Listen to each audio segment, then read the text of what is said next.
February 28, 1942. Surabaya Harbor, Dutch East Indies, Indonesia.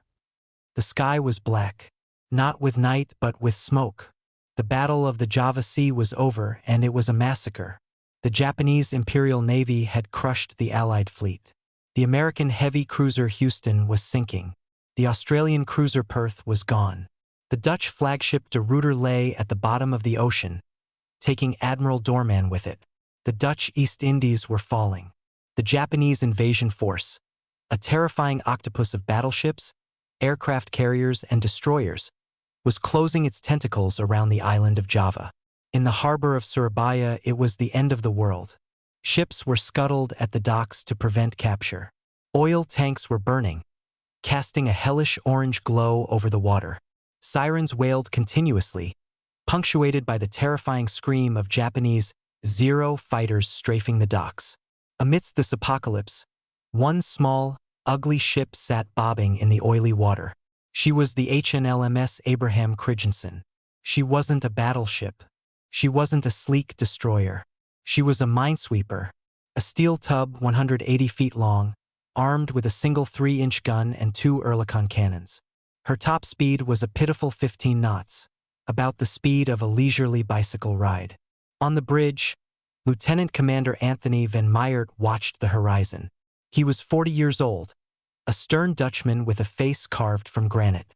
He held a telegram in his hand. The order was simple and terrifying: retreat to Australia. Van Meyert looked at the map. Australia was 1,000 miles away. To get there, he had to cross the Java Sea, a body of water now swarming with Japanese destroyers that could travel at 35 knots. He had to pass through the Lombok Strait, which was guarded by Japanese bombers. "Captain," the helmsman whispered, his voice trembling, "the destroyers Witdawith and Bankert, they are scuttling. They aren't going to try." Van Meyert looked at his crew. 45 men, Dutch sailors and Indonesian recruits. They were covered in soot, exhausted, and terrified. They knew the math. A 15-knot minesweeper against the Imperial Japanese Navy was not a battle. It was an execution. "We are not scuttling," Van Meyert said, his voice cutting through the noise of the air raid sirens. "And we are not surrendering." "But Captain," the executive officer asked, "how do we get out?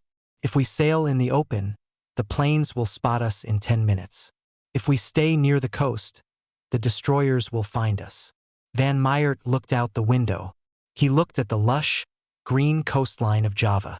He saw the thousands of tiny islands that dotted the archipelago, uninhabited lumps of jungle rock.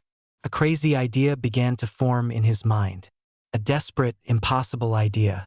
"The Japanese are looking for ships," Van Meyert said slowly. "They are looking for gray steel, bow waves, and smokestacks." "Yes, sir." "So," Van Meyert turned to his officer, "we will not be a ship." The gardening operation. March 1, 1942. Jungle Coast, near Surabaya. The order that Van Meyert gave next was the strangest in the history of the Royal Netherlands Navy. "Stop engines. Drop anchor near the jungle. Break out the axes and knives." The crew looked at him like he had lost his mind. "Sir." "You heard me," Van Meyert barked. "I want every man ashore. Cut down the trees. Cut down the palms, the banana leaves, the bushes. Bring them on board." "We are going to make a fire?" a sailor asked. "No." Van Meyert pointed at the ship's gray steel hull. "We are going to do some redecorating. If we want to survive, we have to become part of the landscape." The crew realized the plan. It was insanity, but it was their only hope. For the next 12 hours, the Abraham Christensen ceased to be a warship and became a floating landscaping project. The sailors worked like possessed gardeners. They hacked down massive palm fronds. They dragged heavy vines and bushes onto the deck. "Paint the hull," Van Meyert ordered. "Anything vertical needs to look like a rock or a tree trunk." The gray paint was covered with splashes of brown and green. They didn't have camouflage patterns, so they improvised. They made the ship look like a jagged cliff face. Then came the foliage. They tied palm trees to the mast. They draped vines over the 3-inch gun. They covered the bridge with banana leaves. They arranged bushes on the deck to break up the straight lines of the ship. It was hot, backbreaking work. The humidity was 100%. Insects swarmed them, but fear is a powerful motivator. By sunset, the ship was gone. In its place sat a lumpy, green island. It looked a bit strange, perhaps a bit too square, but from 10,000 feet in the air, where the Japanese bombers flew, it looked like just another piece of the Indonesian jungle. The first night, March 2nd, 1942, dusk. The sun dipped below the horizon, painting the sky in blood red. Stations, Van Meert whispered. we move only at night. During the day, we are an island. At night, we are a ghost. The engines rumbled to life. But even the smoke had to be managed. They couldn't belch black coal smoke. They had to run clean. The Christensen crept away from the coast. She was heavy with the weight of the trees. The leaves rustled in the wind. She looked ridiculous, a floating salad bowl. They moved slowly, hugging the coastline. The plan was to island hop, to drift from one real island to another, anchor close to the shore, and blend in. At 2 a.m., the radar operator froze. Contact, he hissed. Port side. Fast mover. Van Meert raised his binoculars. In the moonlight, he saw a silhouette, the sharp, predatory bow of a Japanese destroyer. It was the Amatsukes, a killer of ships. It was 2 miles away. Cut engines, Van Meert ordered instantly. Drift. The crew held their breath. The silence on the deck was absolute. The only sound was the water lapping against the hull and the wind in the fake palm trees. The Japanese destroyer swept its searchlight across the water. The beam of light cut through the darkness like a white sword. It swept over the water. It hit the coastline. It swept over the Abraham Christensen. Van Meert gripped the railing. This was it. If the Japanese lookout saw the metal, they were dead. The light lingered on them for 5 seconds. 5 eternities. To the Japanese sailor on the destroyer, looking through his scope, he saw water, then a small clump of jungle near the shore, then more water. His brain didn't register ship. It registered island. The light moved on. The destroyer accelerated and disappeared into the night. Jesus! The executive officer exhaled. It worked. Don't celebrate, Van Meert whispered. That was just one. We have 1,000 miles to go. The Daylight Trap. March 3rd, 1942. Dawn. The sun was their enemy. As soon as the sky turned gray, the Christensen had to stop. They found a small cove near the island of Gili Genting. They dropped anchor close to the shore. Refresh the camouflage, Van Meert ordered.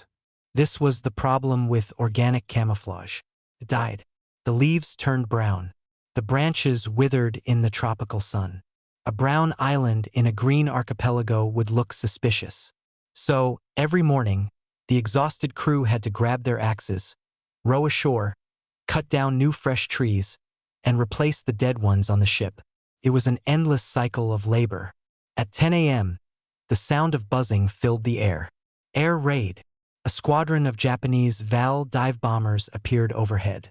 They were hunting for stragglers from the Battle of the Java Sea. The crew of the Christensen dove under their leafy canopies. They lay flat on the steel deck, praying. The planes circled. They were low, maybe 2,000 feet. Van Meert peered through a gap in the banana leaves covering the bridge window. He could see the red rising sun painted on the wings of the bombers. He could see the pilot's head turning. Don't move, Van Meert thought. We are a rock. We are a tree. We are nothing. One bomber banked. It dropped lower. It flew directly over the ship. The roar of the engine was deafening. The prop wash shook the fake trees. The pilot was suspicious. This island hadn't been on his map. But maps of the East Indies were notoriously bad. There were 17,000 islands here. Who could map them all? The pilot hesitated. He circled once more. If he dropped a single bomb, the camouflage would be blown off, and the steel would be exposed. Or if he strafed them, the wood would catch fire. The pilot's finger hovered over the trigger. Then he saw a fishing boat 3 miles to the east. A real target. The bomber pulled up and flew toward the fishing boat. Moments later, An explosion rocked the water. The Christensen survived. "This is madness," the chief engineer muttered, wiping grease and sweat from his face. "We are playing hide and seek with the devil." "We are winning," Van Meyert said. "Check the coal. We move again tonight." The Strait of Death. March 4th, 1942. They had survived the coast. Now came the hard part. To get to Australia, they had to cross the deep water. They had to pass through the Lombok Strait or the Bali Strait. These were narrow funnels of water connecting the Java Sea to the Indian Ocean. The currents were treacherous, reaching 8 knots. The Christensen could barely make 15. And the Japanese knew this. They had stationed a blockade force at the straits. Destroyers patrolled the water. Reconnaissance planes circled the sky 24/7. Van Meyert looked at the chart. "If we go through Lombok, we are dead," he said. "The current is too strong. We will be stuck there in daylight." "Then we go around Madura?" the navigator suggested. "No fuel," Van Meyert said. He pointed to a terrifyingly narrow passage called the Alas Strait, between the islands of Lombok and Sumbawa. It was less guarded, but the water was shallow and filled with reefs. "We go through Alas," Van Meyert decided. "Tonight." As night fell, the floating island weighed anchor. The crew was at the breaking point. They hadn't slept in 3 days. Their hands were blistered from chopping wood. Their uniforms were rotting off their bodies in the humidity. They entered the strait. The water was choppy. The ship groaned. Suddenly, a voice rang out from the darkness. "Halt!" It wasn't a radio message. It was a loudspeaker. A Japanese patrol boat had drifted out of the shadow of the cliffs. It was small, but it had a radio. If it alerted the fleet, the game was over. It was 500 yards away. The Japanese captain on the patrol boat shone his light on the Christensen. He saw a dark mass. It looked like an island, but islands don't move against the current. The Japanese captain was confused. He shouted again in Japanese. Van Meyert stood on the bridge. He looked at his single 3-inch gun, hidden under a pile of bamboo. "Sir?" the gunner whispered. "Do we fire?" If they fired, the flash would be seen for miles. The camouflage would catch fire. The noise would bring every destroyer within 50 miles. But they had been spotted. Van Meyert had 1 second to decide. Play dead? Or reveal the wolf under the sheep's clothing? The Japanese patrol boat turned its machine gun toward them. Fire, Van Meyert whispered. "Blow him out of the water." March 4th, 1942. The Alas Strait. "Fire!" Luitenant-Commander Van Meyert whispered. The 3-inch gun on the bow roared. It was a single, deafening crack that shattered the silence of the night. The camouflage, dried palm fronds and bamboo mats draped over the barrel, vaporized instantly. The muzzle flash lit up the strait like a lightning bolt, revealing the gray steel of the ship underneath the leaves for a split second. The shell screamed across the 500 yards of water. Crump. It was a direct hit. The Japanese patrol boat was small, likely a converted fishing trawler used for scouting. The high-explosive shell tore through its wooden hull. There was a flash of orange fire, a plume of water, and then silence. The patrol boat didn't explode in a Hollywood fireball. It simply broke apart and vanished under the dark waves. There was no time for a radio call, no time for a warning. "Cease fire," Van Meyert hissed. "Check for damage. Recover the gun." The crew scrambled forward. The muzzle blast had set the fake jungle on the bow on fire. Small flames were licking at the dry banana leaves. "Put it out! Put it out!" the executive officer shouted. "If they see the fire, we are dead." Sailors grabbed buckets of seawater. They didn't dare use the fire hoses. The pumps would make too much noise. They smothered the flames with wet rags and their own uniforms. The fire died. Darkness returned. "Did anyone hear us?" Van Meyert asked, scanning the horizon with his binoculars. The sea was empty. The wind was blowing away from the main Japanese fleet. They had been lucky, incredibly lucky. "Engines ahead 1/3. Van Meyert ordered. "Get us into the shadow of Sumbawa. We need new trees. These ones are burnt." The rotting ship, March 5, 1942. Gili Island anchorage. They survived the night, but the day brought a new enemy. Biology. The Abraham Christensen was anchored close to the shore of a small, uninhabited island. The crew had worked all night to cut down fresh vegetation to replace the burnt and withered camouflage. But under the relentless tropical sun, the ship was turning into a compost heap. The temperature inside the steel hull reached 120 degrees Fahrenheit, 50 degrees Celsius. The humidity was suffocating. The thousands of branches and leaves covering the deck were rotting at an accelerated rate. The smell was atrocious. It smelled like a swamp mixed with diesel fuel and unwashed bodies. Insects, mosquitoes, spiders, beetles, swarmed the ship. "It's unbearable, Captain," the chief engineer complained, wiping grime from his face. "The air intakes are clogged with leaves. The engine room is an oven. The men are fainting." "Let them faint," Van Meyert said coldly. "Better to faint than to drown." He walked the deck. He checked the camouflage. It was good. From a distance, the ship looked like a dense, overgrown islet. The gray paint was completely hidden by a chaotic mess of green and brown. But then the lookout whistled. "Ship! Horizon! Northeast!" Van Meyert raised his glass. It was a Japanese destroyer. And it wasn't just passing by.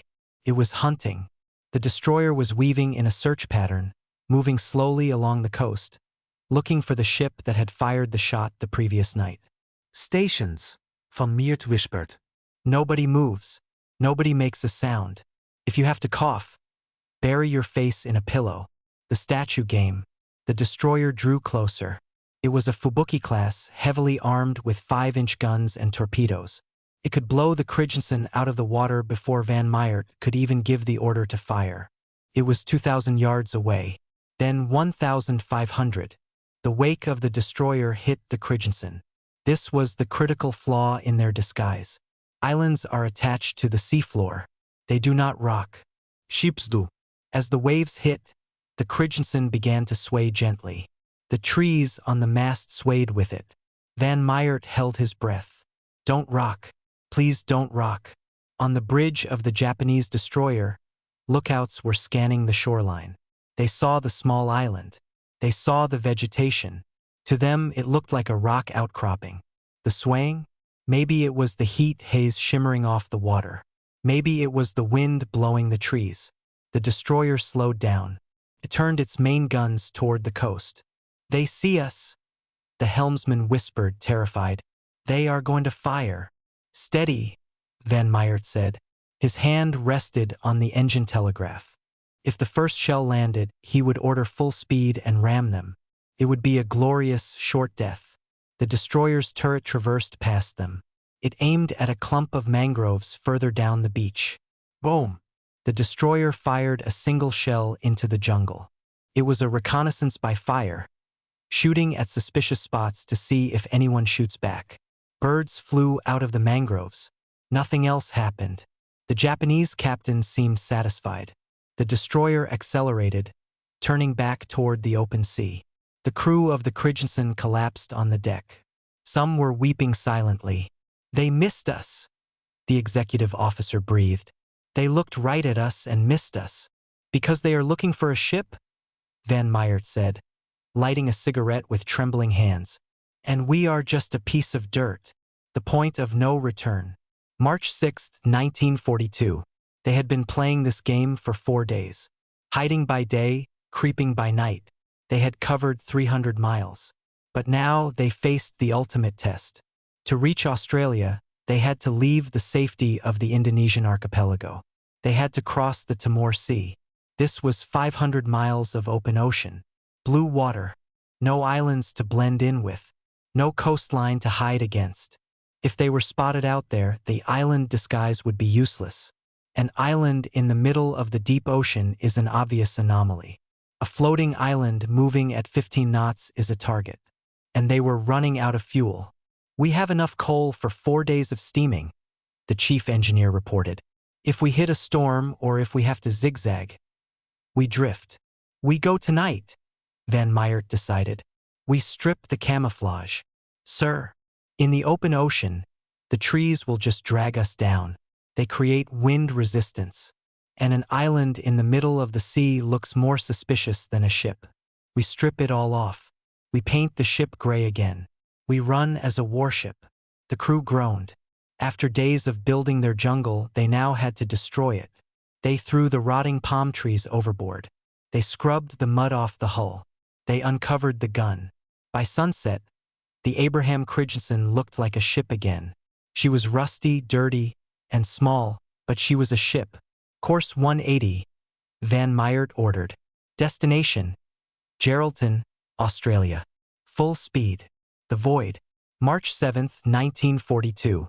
The Timor Sea. The ocean was vast and empty. The sky was a terrifyingly open dome of blue. The Christensen chugged along at her maximum speed of 15 knots. The crew manned the anti-aircraft guns constantly. Every cloud looked like a bomber. Every wave looked like a periscope. They were alone. The Dutch Navy was gone. The Allies were retreating. "Captain," the radio operator called out. "I'm picking up signals." "Japanese." "No, sir.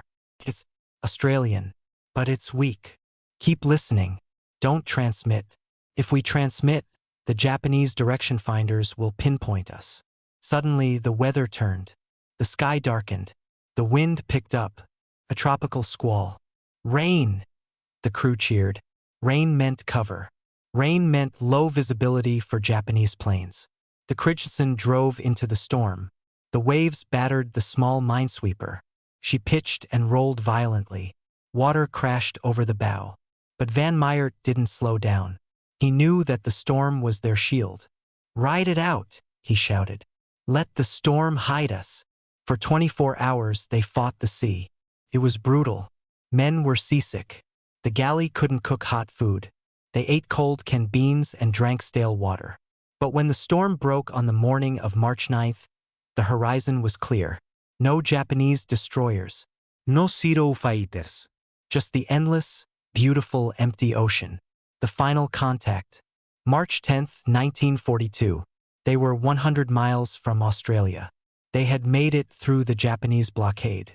They had survived the straits. They had survived the storm. Aircraft. 12 o'clock high. The alarm bells rang. The crew rushed to the Oerlikon cannons. "Is it a zero?" Van Meyert yelled, raising his binoculars. The plane dove toward them. It was a twin-engine bomber. The gunners tracked it. Fingers tightened on triggers. "Wait!" Van Meyert screamed. "Don't shoot!" He saw the markings on the wings. Not a red sun. A blue circle with a white star. And a red dot. It was a Lockheed Hudson. An Allied patrol plane from Australia. The plane buzzed the ship, dipping its wings in a salute. The pilot could see the Dutch flag flying from the mast. The crew of the Christensen threw their hats in the air. They hugged each other. They danced on the steel deck. "They found us," the executive officer said, tears in his eyes. "We aren't ghosts anymore." Arrival. March 15th, 1942. Geraldton, Australia. The HNLMS Abraham Christensen limped into the harbor. She was the last ship to escape the Java Sea. Every other ship in her squadron had been sunk or captured. When she docked, the Australians couldn't believe their eyes. The ship was battered, rusty, and smelled faintly of rotting compost.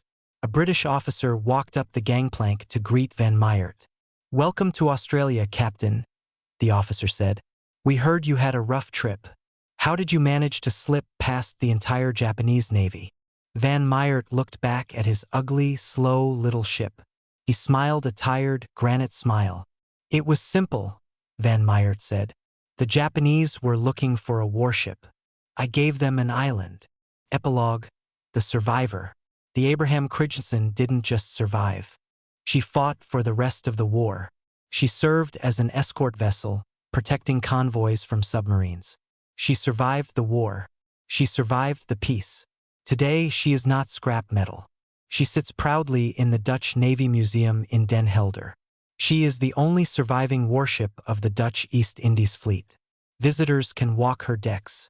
And if you look closely at the steel railings, you can still see the scratches where, in 1942, A desperate crew tied down a jungle to fool an empire. The end.